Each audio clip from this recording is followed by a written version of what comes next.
Guys, if this is your first time tuning in, my name is Jason. This is Olde Carr Guy, and today we are trying to sell this 1968 Ford Thunderbird. I'm going to show you everything that we've done to it and where we got it to, which is how you see it, but kind of give you a little bit of a better idea on what the potential is on this big block 429 Ford Thunderbird. Now, this Ford Thunderbird has a little bit of family history, at least on my wife's side. Her aunt and uncle owned this thing for many years.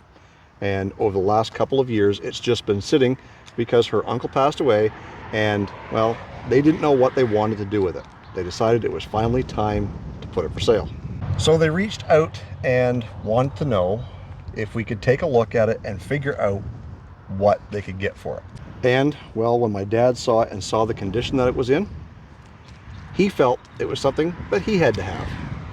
So we made the purchase, and over this past winter, we started fixing things up and getting it running, fixing the landau roof, the power windows, and the heater, and the choke, and the carburetor, leaky transmission, all that stuff we looked after. But as you can tell from these pictures that I'm going to be flashing up here now, that the paint left much to be desired. It was very chalky. We did try and buff it back, but there was a couple of spots that needed to be fixed. Nothing serious. So that's when Dad decided he was going to start scuffing it down and painting it. So this used to be a vinyl roof, and the vinyl was pretty much deteriorated at all the seams, like they all do on all of these cars.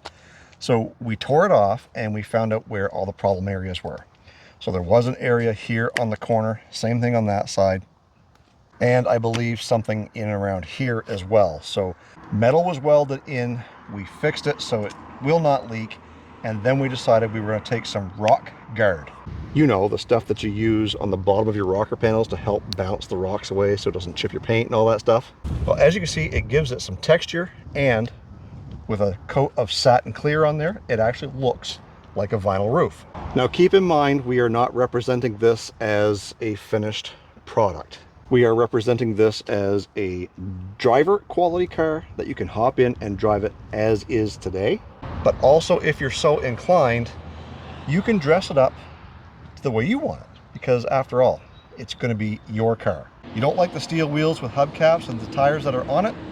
Well, add some wheels and tires. You don't like the fake vinyl roof? Well, get the roof done. And the same thing goes with the aftermarket window switches, the pitted door handles and rear view mirrors. All the chrome has signs of age. It's losing its luster a little bit, especially here where the water drips. The Thunderbird emblem on the inside of the headlight bucket is broken, but only on the one side. The headlight buckets do work on vacuum. As soon as you pull the headlights on, they do go up, and the high and low headlight switch works as well. And in order to demonstrate the headlights, I will have to start it so you can get some vacuum.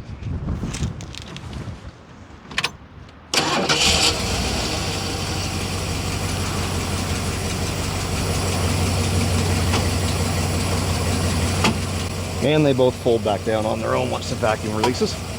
The rearview mirror on this side, as well as the door handles over here, well, same condition. The gold paint on the inside of this carriage thingy, yeah, it's faded away. The rear bumper, much the same as the front, it's showing signs of age. This back tail light has had some damage. It is cracked. We did glue all the pieces back together that we could find. Try and find a taillight for a 68. They only made them for 2 years, so they're like hen's teeth.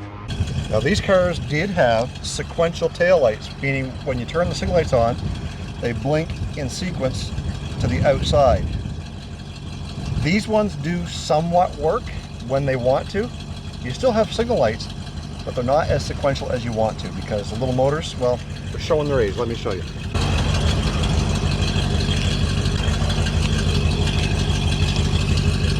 Now, if you are inclined to want to change out those turn signals so that they will actually work properly, there are modern kits that you can buy which replace this little motor mechanism here that's mounted on the inside of the fender well. All the interior carpet is still there, and you still have a full-size spare holding air. Some of the trim has some damage. This was a daily driver for somebody once upon a time.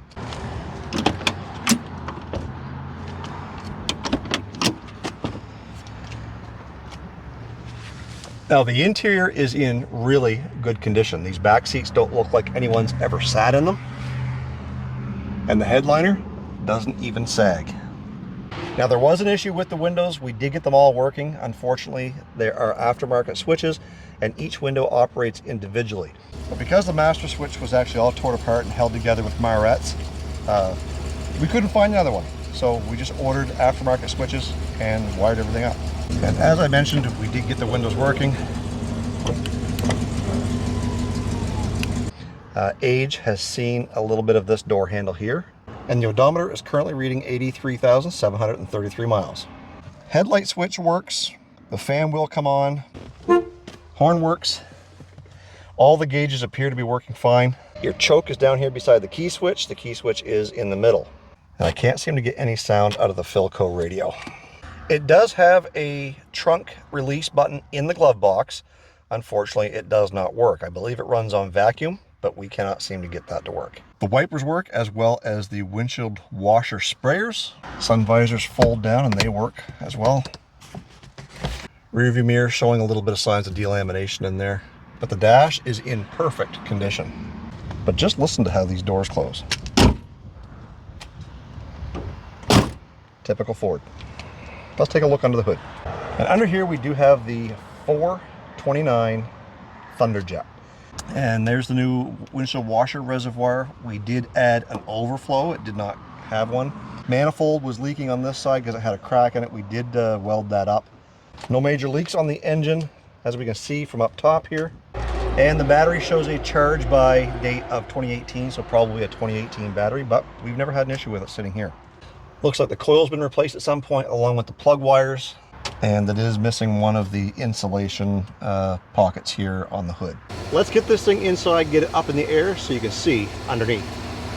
So now that we've got this thing up in the air, we're going to start from the back and work our way forward, and you'll see tailpipes are not the original. Obviously, they just come out to these little turn downs.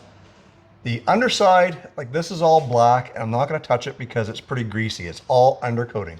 Like I said, this was a daily driver for somebody once upon a time, and all up in here, it's all caked, and that's exactly what you want to see. Sometimes you can say, I want to see it dry, but where there's dry, there's rust. Gas tank, straps, all original, all in really good shape. Pan hard bar differential. It does have a Ford 9-inch, so again, customizable to your heart's content. We did put shocks on it. The tires. This tire has an 02 date on it, so it's like old. There's lots of tread, but there is signs of weather checking inside the tread. We are not putting tires on this necessarily, so we're going to keep it just as it is. The more money we put into it, the more we got to get out of it. Coming up this way, frame is in really good shape. As we go all the way down here, again, the undercoating looks really, really good. Somebody has patched a hole in the floor here once upon a time. They used fiberglass. Looks good there. Transmission came out.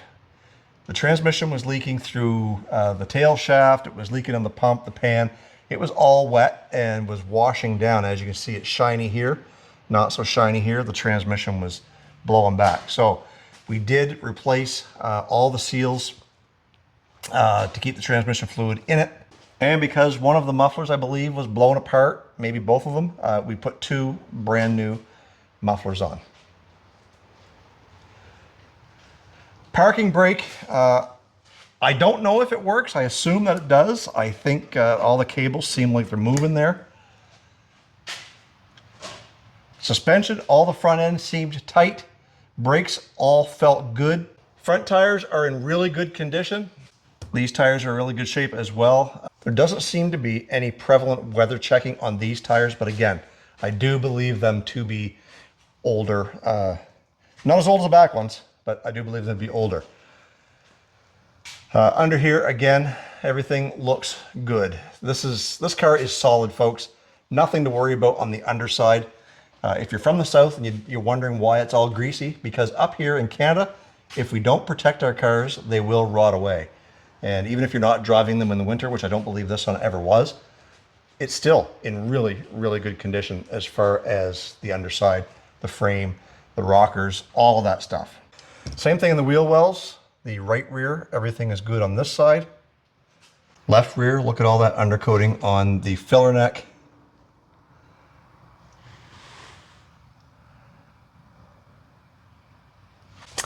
Left front.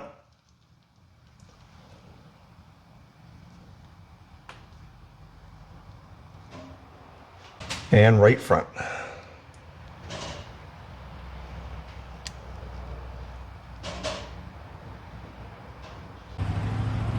So with this big 429 and a 4-barrel car, she will get out of the way, and that transmission shifts really smooth.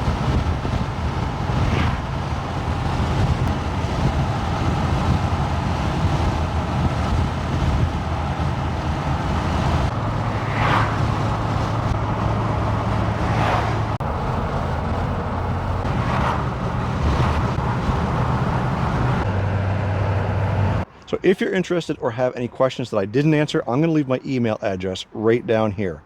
And now for the part that you guys have all been waiting for, and that's the price.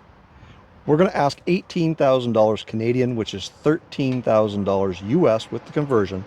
And note that the buyer will be responsible for any transportation and any fees associated with getting it into the United States, which as far as I know, shouldn't be any at all. With a bill of sale and title in hand, you should just be able to bring it across the border, fill out some paperwork, and take it back to your jurisdiction for tax and licensing. Some will say that that's an awful lot of money for a car that still needs work. Look guys, as you saw from this video, although this car is not perfect, it is an excellent starter, or you could carry on and drive it just the way that it is. For those of you who think it's a great deal, hit me up at the email that's linked in the description box down below and see if we can come to some sort of a deal. Our goal with this car was to bring it to this condition. Did we intend on painting it? No. But it looks so much better now that it is. And as I mentioned before, if you want to take it that one step further and do something with the chrome, the door handles, the mirrors, proper window switches, maybe some wheels and tires, maybe a proper Landau roof, by all means, you can customize this and make it your own. And I know I may have picked this car apart a little bit, showing you the flaws, but I want to be transparent. I want to show you all the little things that you may have to deal with if you're inclined to come take a look at it. Get that little stuff out of the way first, saves you a trip if you think things like that are just too much for you to handle. I really hope that you guys appreciate this video. I hope that you like it. And if you did, be sure to give this video a like. Make sure you're subscribed to Olde Carr Guy because we have lots of automotive content here. And if this is your first time tuning in to Olde Carr Guy, we have lots of other project vehicles that we're working on. Dad has 2 other cars, a 50 Plymouth and a 36 Dodge. I've got a square body Suburban that I'm currently doing an LS swap on, as well as a 79 Chrysler Cordoba. Not to mention the 3 or 4 different Panther platform projects I've got laying around my property somewhere. So thank you guys for tuning into this video. And even if you're not interested yourself, please share it with your groups and your friends, because there might be somebody out there who is interested. I appreciate you guys. Stay focused on the windshield, not the rearview mirror. I love you guys. God bless. Let's do it again in the next video.